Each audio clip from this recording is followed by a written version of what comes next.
Bom dia a todos. Mais uma quinta-feira de estudo do Evangelho no Lar. Hoje, dia 21 de abril de 2022, a gente vai seguir no capítulo 11. Então, vamos fazer a nossa oração para que a gente serene um pouco a nossa mente, nos conecte com o nosso self, para que todas essas mensagens que a gente vai ler hoje entrem profundamente na nossa alma. Penetrem como bálsamos de amor, como uma bela brisa de primavera, como um dia lindo de verão. E que a gente sinta essas sensações de bem-estar, de amor por nós mesmos, de amor aos outros e de cumplicidade com quem somos, com quem ainda nos transformaremos e com tudo aquilo que já vivemos, todas as nossas experiências. Hoje somos o resultado de tudo que vivemos. Por isso olhamos com muito amor todo o nosso passado e todo o nosso presente. Muito agradecida pelos bons espíritos que aqui se encontram para nos ajudar nesse caminho. Muito agradecida aos nossos mestres espirituais que estão aqui o tempo inteiro nos guiando, nos auxiliando, nos dando bom conselho. Nosso anjo, que 24 horas por dia está ao nosso lado. Que a gente lembre que nos momentos que estamos mais atrapalhados, que a gente pode pedir a ajuda desse anjo, que ele certamente, com muito amor, vai nos estender essa mão amiga. É com esse amor, com essa tranquilidade que a gente começa o estudo do Evangelho no Lar de hoje. Que assim seja. Que assim seja. Opa.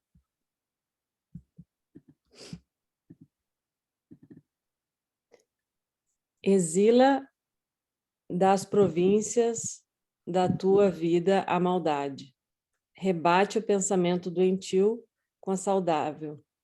Corta a rede perniciosa das suspeitas injustificáveis com a tesoura de confiança no teu próximo. É tormentoso viver armando contra os outros. Ver primeiro o lado negativo, detectar a imperfeição. Ninguém há na Terra sem defeitos, como não existe uma só pessoa que não possua também virtude. Por pior que este indivíduo seja, procura o lado bom de todos e te descobrirás bem, renovado e afável.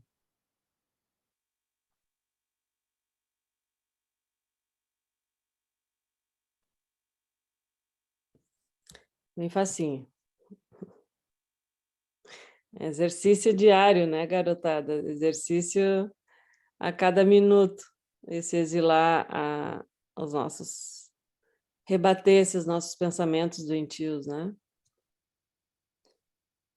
Essas suspeitas injustificáveis, né? Todas as vezes que a gente fica ali imaginando, se iludindo, né? Com a maldade, com o que o outro vai pensar, com o que eu acho que o outro vai dizer, eu sei o que o outro pensa. São tudo coisas que realmente são tormentos, né? Na nossa mente, na nossa vida. E a gente constantemente se traz esse tormento para a nossa vida, né? Infelizmente. E basta que a gente seja consciente que tipo de tormento é esse que a gente está trazendo para que a gente consiga ver primeiramente, né, qual é o meu nível de tormento e para que lado ele vai, para que depois eu consiga, pouco a pouco, ir trabalhando esses conflitos internos.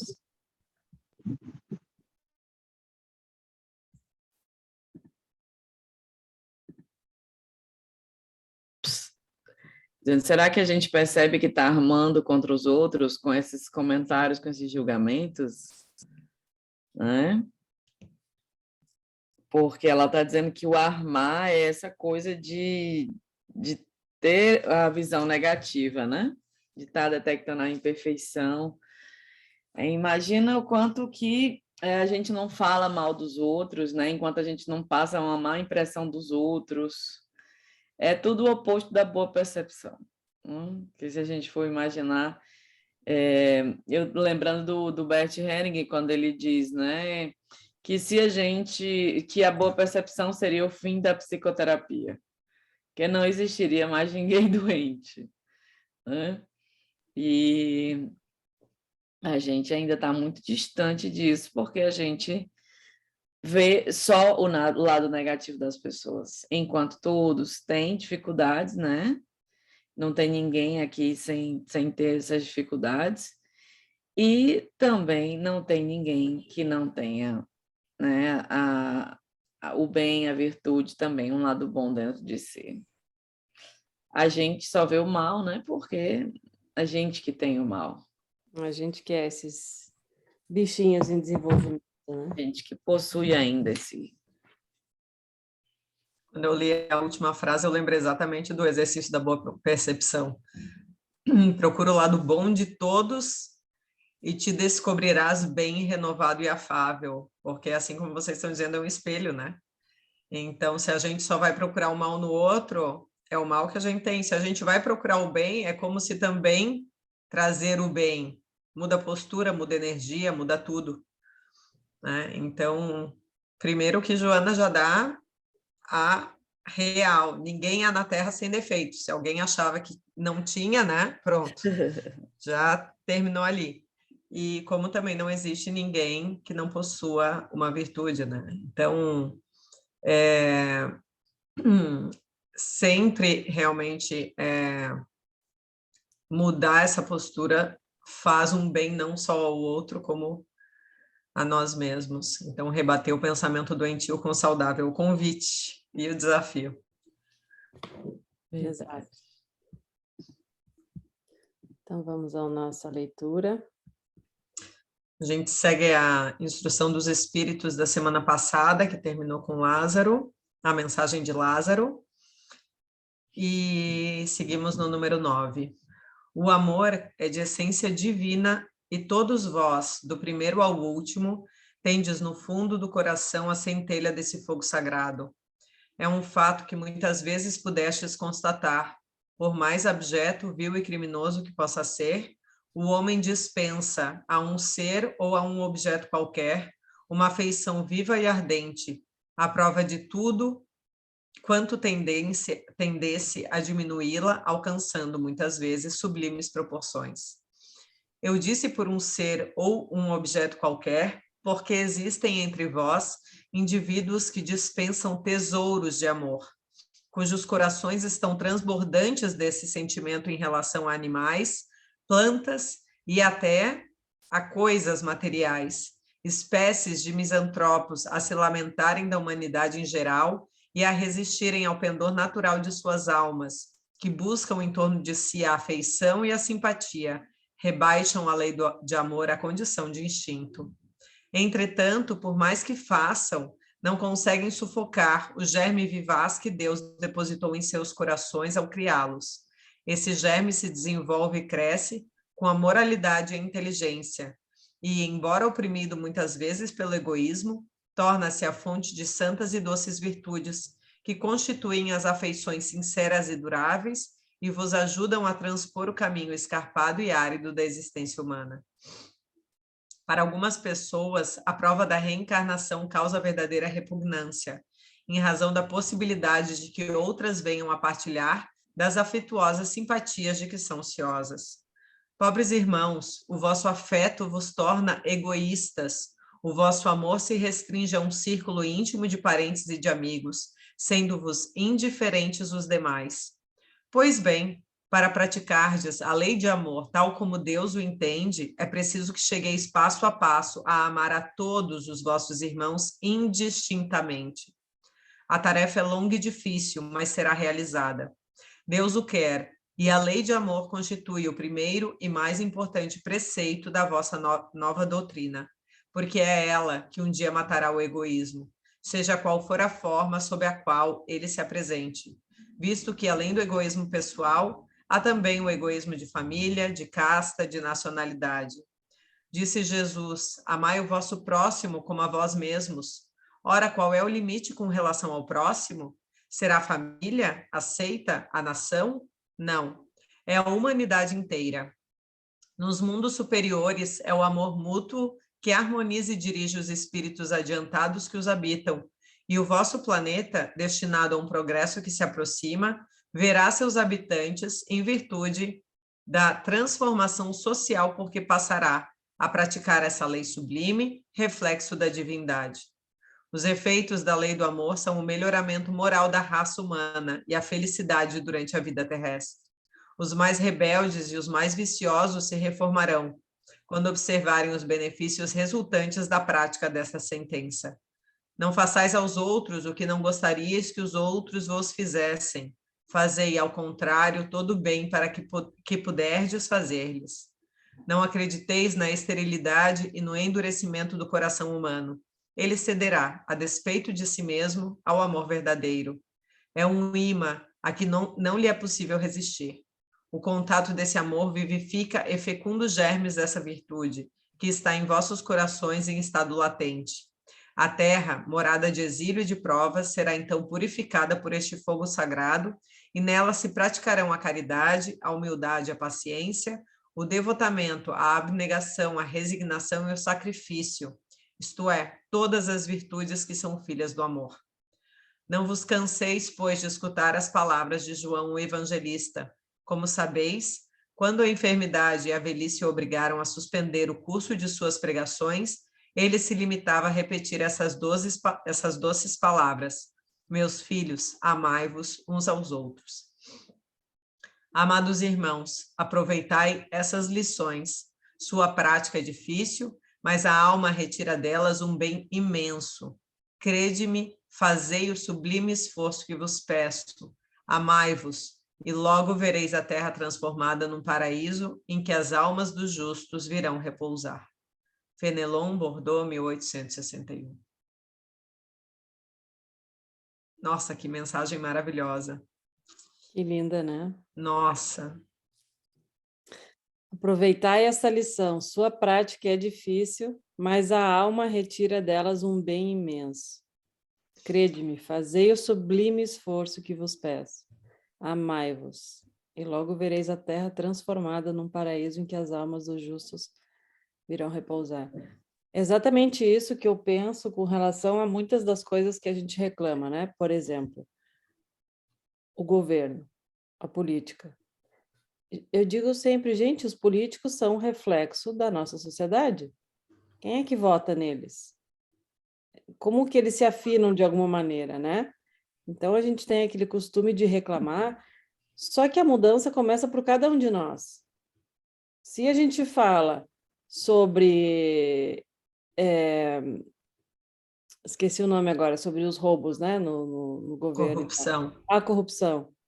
Cada um de nós, olha para a vida de cada um de nós e vê de que maneira eu também sou corrupta na minha vida. Não estou dizendo que a gente não tem que combater, mas a gente também tem que combater isso na nossa vida. Se eu sou aquela pessoa que estou sempre procurando levar uma vantagem, que eu não pago os meus impostos, que eu, se eu puder botar o carro no lugar que eu não tenho que botar, eu coloco. Se eu puder não botar a moeda ali onde eu teria que botar, eu não coloco. Não é uma corrupção? Se eu tiver que ir lá na prefeitura e achar que o meu processo tem que sair antes do outro, que eu vou lá e dou um presentinho, que eu vou lá e faço uma conversinha, não é um tipo de corrupção? Então, é exatamente isso, para que a gente tenha um mundo melhor, as almas têm que serem melhores que habitam nesse mundo. Nós temos que, né, primeiro se esforçar e aprender, né, fazer esse sublime esforço, né, de realmente aprender de dentro para fora. E eu vejo essa quase uma súplica de Fenelon, né? É quase, para mim, quando eu estava lendo, era como se eu sentisse assim o amor dele para conosco, para que Sim. nós pudéssemos também abrir os olhos para essa coisa maravilhosa que ele diz, um sublime esforço, porque ele sabe que ainda é difícil para nós, né, no nosso patamar de crescimento, mas ele coloca: fazer o sublime esforço que vos peço, que vocês serão recompensados. né? Para mim, tocou profundamente, porque realmente é quase como uma súplica, realmente, esse convite, e que ele diz, né, a Terra tá em mudança, né? Na mudança que a Terra vai ter no seu futuro próximo, ele coloca ali, então já é uma coisa que já se sabia, obviamente, que ia acontecer, e o momento chegou, né? O momento dessa transformação, né? Chegou, a Terra está em transformação para esse mundo de regeneração, né? Então, esse amor é aquilo que realmente vai nos sanar, digamos assim, né? Nessa saúde. E eu gostei muito quando ele fala desse amor egoísta, que é como nós ainda o reconhecemos, né? Esse amor egoísta do é o meu companheiro, é o meu filho, minha família, é o meu. Então, tudo é muito ainda no lado doentio, porque o amor não é egoísta, né? O amor liberta, o amor verdadeiro, o amor divino. Tanto que Deus nos deixa fazer todos os erros possíveis e inimagináveis, porque Ele nos ama tão grandiosamente que Ele nos dá a chance de aprendermos pelos nossos erros e acertos, né?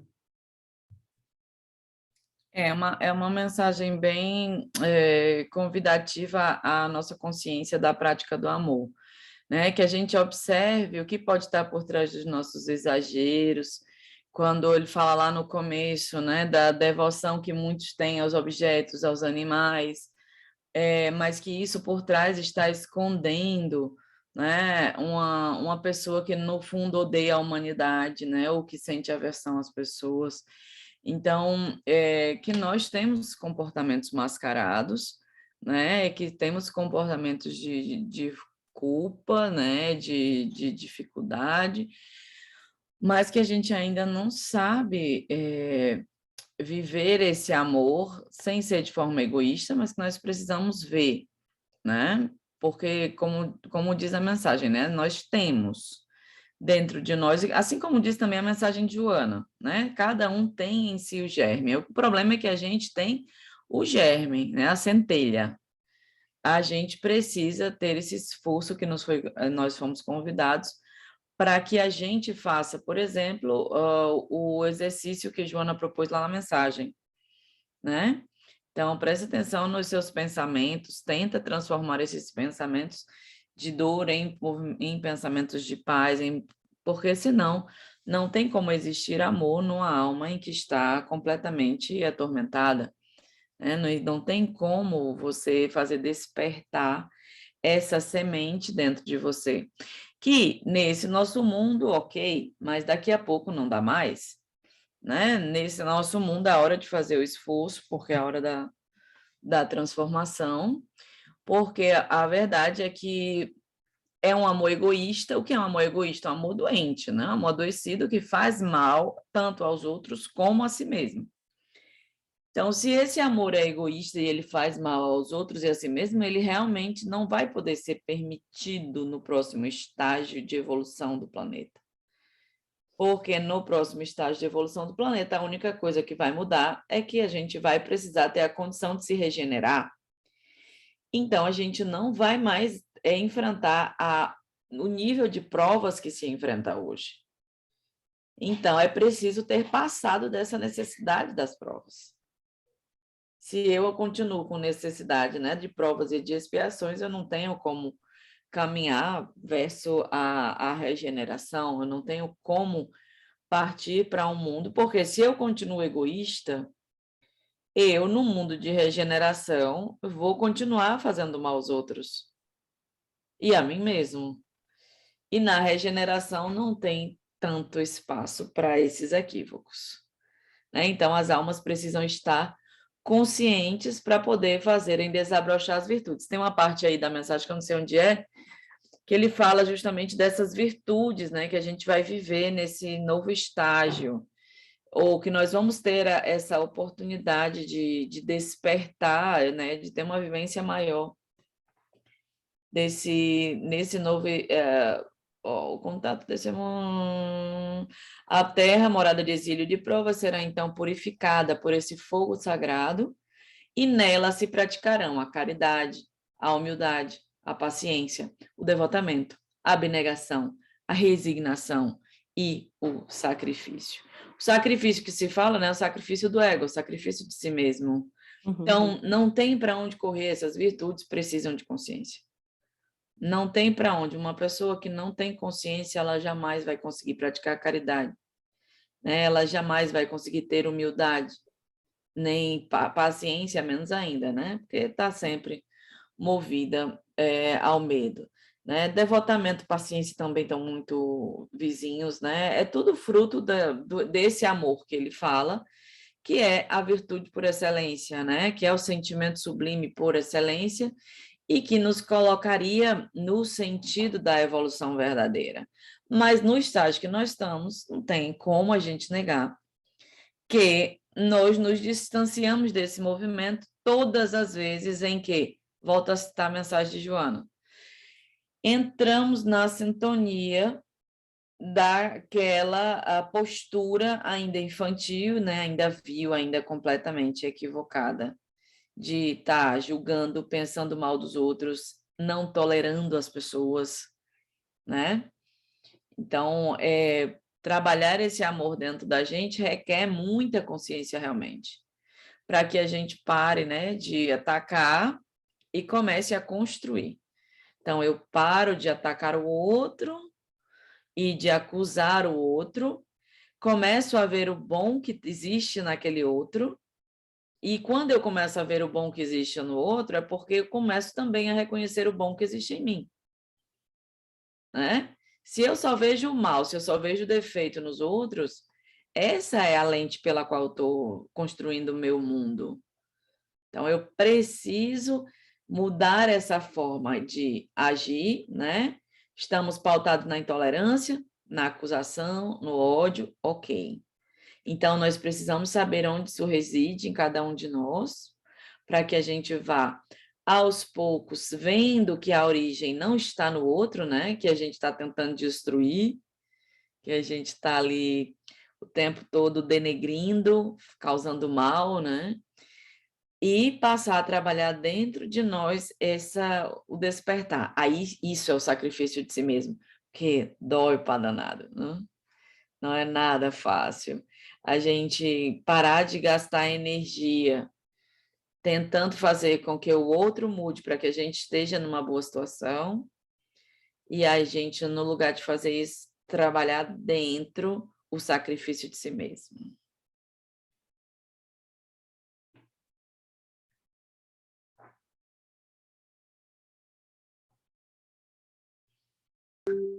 Para nós realmente é um esforço ainda do ego, né? Nossas tendências ainda são desse, entre aspas, conformismo, ou, melhor dizendo, ficar cômodos, né? Eu estava lendo agora um livro ali de Bert, onde ele fala, né? A gente tem muita tendência ainda a ficar confortável. Então, a gente confunde muitas vezes, né? O que é felicidade, o que é o amor e o que é estar confortável. E não sair dessa zona de conforto para o nosso crescimento, né? Porque a pessoa quer estar ela não quer estar sendo incomodada por ninguém, né? Então, o quanto nós somos intolerantes, né? A intolerância, se a gente for pegar Jesus como modelo e guia, né? Qual é o nível de tolerância do cara? Infinito. Né? Ele tem a tolerância, então ele é a tolerância. Não importa se a sociedade era de um outro tempo, porque nós não estamos falando de um espírito no nosso nível vivendo ao tempo de Jesus, não. A gente está falando do espírito do nível de Jesus vivendo aquele tempo. Porque se fosse para a gente, já ia ser dureza, tá? Porque a diferença na maturidade espiritual era muito grande, assim como era também para os cristãos verdadeiros, né? Que eram ali espíritos que vieram a trabalho, missionários. Mas esse processo que a gente enfrenta dentro da gente é para que a gente perceba que não tem. Porque eu digo muito, né? As pessoas querem mudar, mas se você não percebe que você é, por exemplo, intolerante, aí você vai mudar o quê? Se você acha que não é você que é intolerante, é o outro que é intolerável. Muito bom, né? Então, eu lembro muito de algumas pessoas que me dizem assim, né? Às vezes contando num grupo, no mesmo numa sessão, assim, ó, fulano é isso, é aquilo outro. Olha, mas não sou só eu que penso, não, viu? Uhum. Todo mundo pensa, porque a pessoa quer dar a certeza de que ela não está fazendo um mal denegrindo aquela pessoa. Aí ela diz, ó, não sou só eu, não, isso é uma opinião geral, né? Enquanto, principalmente quando é uma coisa em trabalho. Então, assim, ok, que aquela pessoa, né, espelha a sombra de todo mundo, mas é um lugar de pessoas completamente intolerantes que não tem uma postura. Então, a gente não tem essa consciência. E dói ter essa consciência, né? Dói, porque você imaginar que a gente, por exemplo, quando a gente trabalha nossos conflitos com a família, o que são, senão a nossa intolerância com eles desde que a gente se entende por gente, né? Essa intolerância desse espírito que ainda não aceita as coisas como são. Agora, se a gente fosse pegar uma alma como Chico, né? Chico é órfão, a mãe morreu. Chico vai enfrentar toda aquela dificuldade, né? Vai enfrentar uma vida ali vivendo com a madrasta, com todas aquelas dificuldades que ele passou. Ele era tolerante ou intolerante? Entende? Assim, a gente não sabe ainda o que está fazendo. A gente não tem o amor ainda dentro.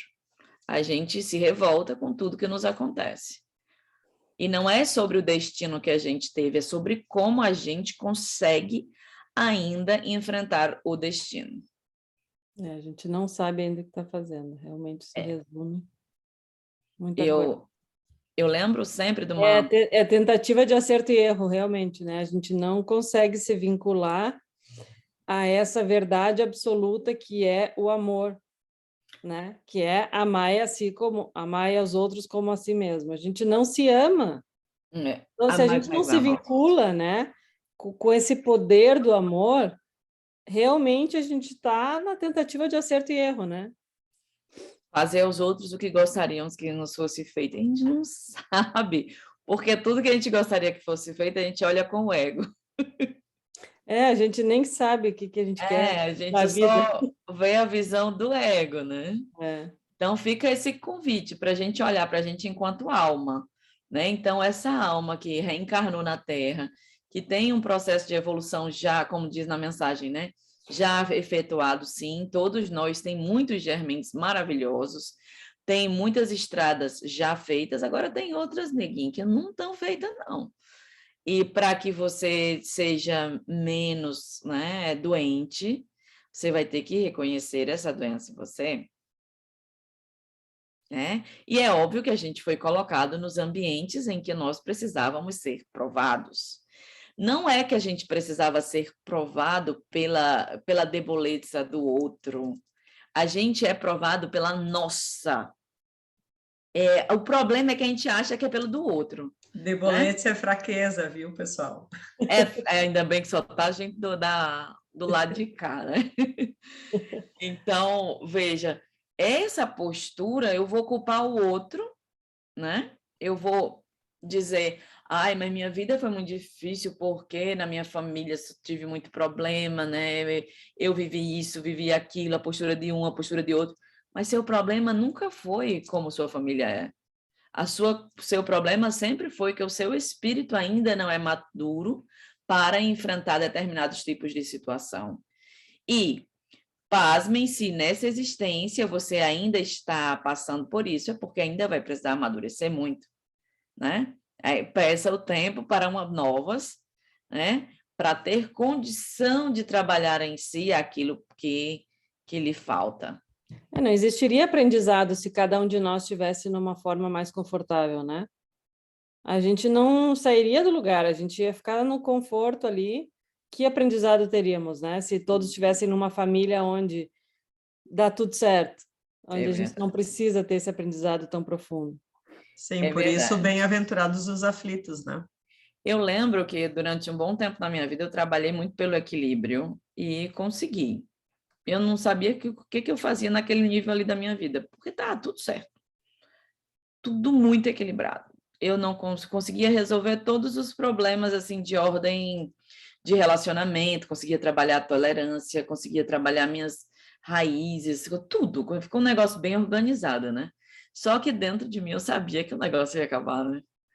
Aí foi quando estourou tudo, bum, bum, bum, bum, e eu digo, é a melhor fase da minha vida. Quando aquela aparente tranquilidade, que é um tempo de respiro, que também é fruto do seu esforço, porque senão você não estava tranquilo, né? Você também estava se esforçando para vencer a você mesmo, embora com todos os equívocos e da falta de visão que com certeza tinha na época, que, por exemplo, hoje eu veria diferente, que isso tem 10 anos, né? Tem 12, 15 anos, sei lá. Então, agora você poderia fazer diferente, mas ali, o que o Evangelho nos pede? Ele nos pede só o esforço, né?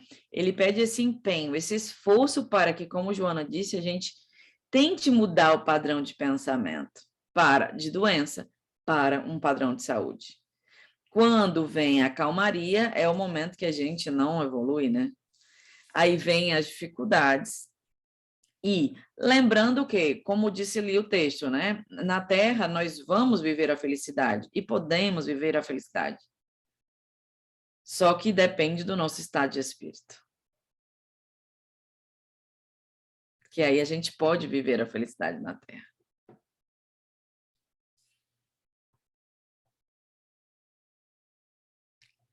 Vamos. Alguém gostaria de dizer algo mais? Suzana hoje está tão quietinha, hein, Suzana? È perché ero fuori col cane, adesso sono a casa, stavo ascoltandovi.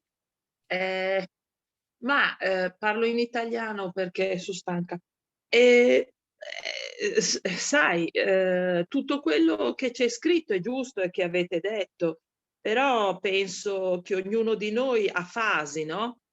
Fasi che è più tranquilla, fasi che capisce, fasi che va giù, fasi che va su. Lo sforzo, almeno per me, è di andare in equilibrio. E poi ho pensato questo l'altra volta che stavo traducendo delle cose degli spiriti lì per la rivista Peregina, che che come a volte parlano gli spiriti e dicono sempre le stesse, cioè ripetono, no? Continuano a ripetere, anche con queste parole altisonanti, molto così, no? Come se fossero, non so come dire, come si scriveva 100 anni fa magari. E poi ho pensato al candomblé con quel ritmo della musica, pa, pa, pam, pa, pa, pam, pam. E poi ho pensato adesso a quello che leggiamo nel libro degli spiriti, così, che continuano anche loro a ripetercelo. Probabilmente, appunto, c'è questa continua ripetizione perché non siamo ancora pronti. Perché poi c'è la vita di tutti i giorni che comunque è faticosa. Io adesso, mentre parlavate, pensavo io a cosa penso di mio fratello e della mia famiglia, ed effettivamente io me l'ero anche detto. Ma insomma, Susanna, con tutto quello che hai fatto tu, possibile che non riesci ad avere una visione più calma?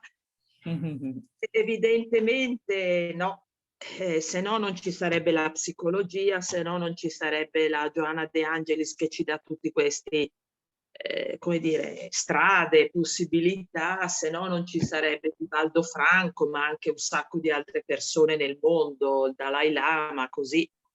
È proprio difficile. Evidentemente dentro abbiamo ancora dei demoni, dei piccoli diavoletti che ti tirano sempre indietro.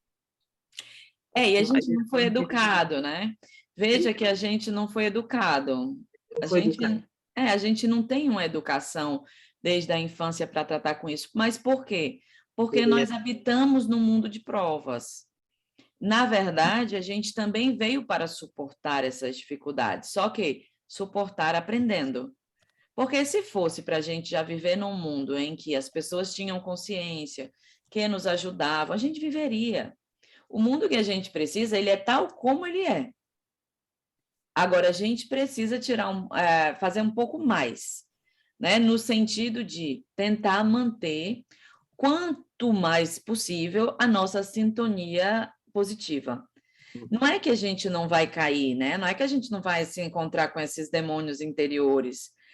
Pelo contrário, a gente precisa abraçá-los. E a gente, né, fa finta di niente. A gente faz de conta que a gente não tem esses demônios. E isso precisa mudar, né? Isso precisa mudar urgentemente. Então, o que o Evangelho nos pede parece muito, mas eu digo sempre, se a gente ficar atento, ele só pede consciência. Porque ele pede o esforço. Ele nunca diz ame de verdade, né? Ame de verdade, que a gente já te disse como é que ama. Ame. Eles nunca disseram isso, né? Eles dizem trabalhe o germe. Olha o que eles estão dizendo. Eles sabem que é um percurso, né? Eles estão dizendo que tu tem a semente, eles não estão dizendo que tu tem, não. Entendeu? Ele diz assim, tu tem a semente. Agora, se você pegar uma semente e jogar na terra e você não cuidar, ela vai ter mais problema, mais dificuldade de crescer ou menos? Agora, pega a tua semente, se tu tem a semente, e rega. O que acontece? Né? E parece que eles estão pedindo muito, por quê? Porque a gente já tem um nível de consciência de ver o que eles estão dizendo. Aí requer a danada da humildade. Né? Porque quando a gente fala desses espíritos, né, Dalai Lama, Chico Xavier, são espíritos missionários. Né? Eles chegam na Terra para missões. Podem falir ou não falir, mas eles chegam para missões.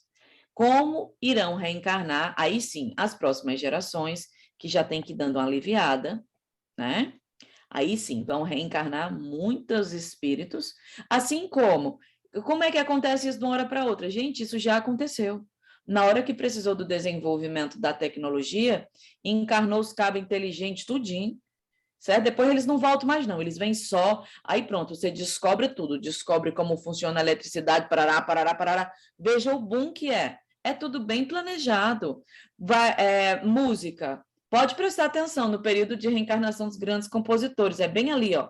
Todo mundo juntinho, né? Então, o boom das artes, de tudo. Então, esses espíritos vêm ensinar. Assim como virão também para ajudar as próximas gerações. Só que a gente já está aqui para começar a plantar essa semente. Ou melhor, né? Essa semente já está sendo plantada antes de Cristo, né? Só pelos espíritos que já tinham alguma condição. O resto é paciência, que os espíritos têm, a gente não. Que eles veem o todo, a gente só vê o aqui agora, né? Paciência, paciência. A gente precisa aceitar as coisas como elas são, não como a gente quer. E Jesus nos ajude, né?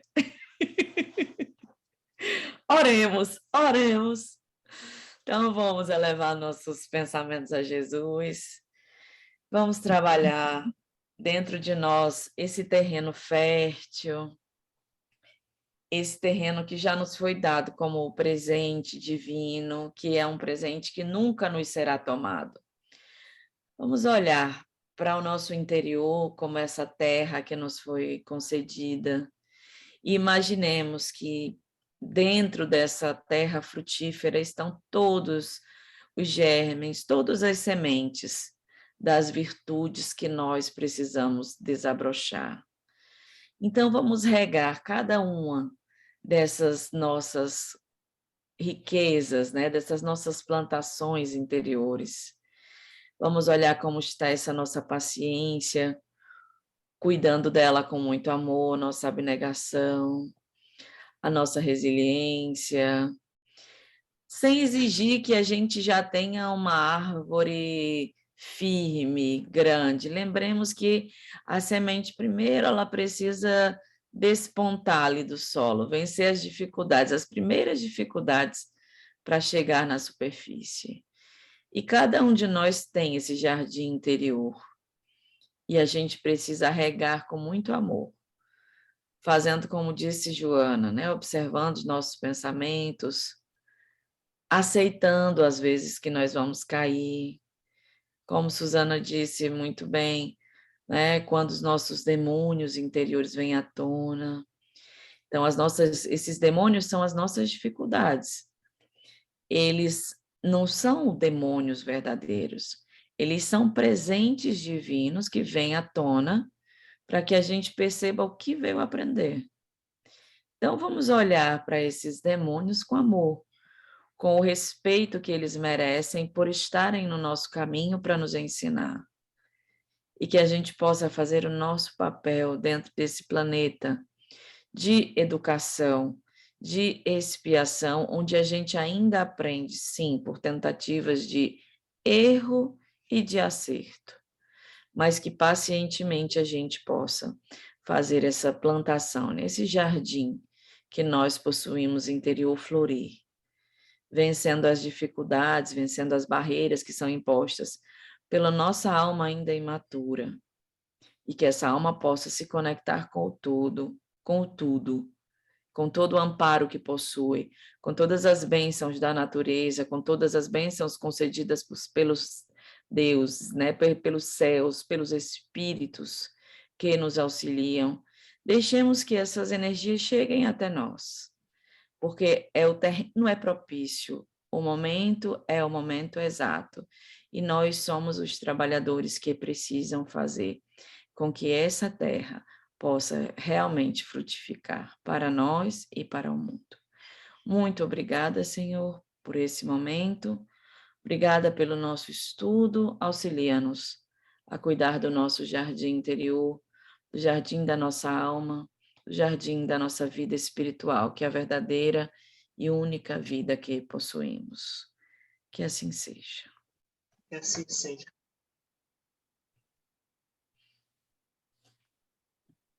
Que assim seja. Obrigado e até semana que vem. Tchau. Tchau. Ciao.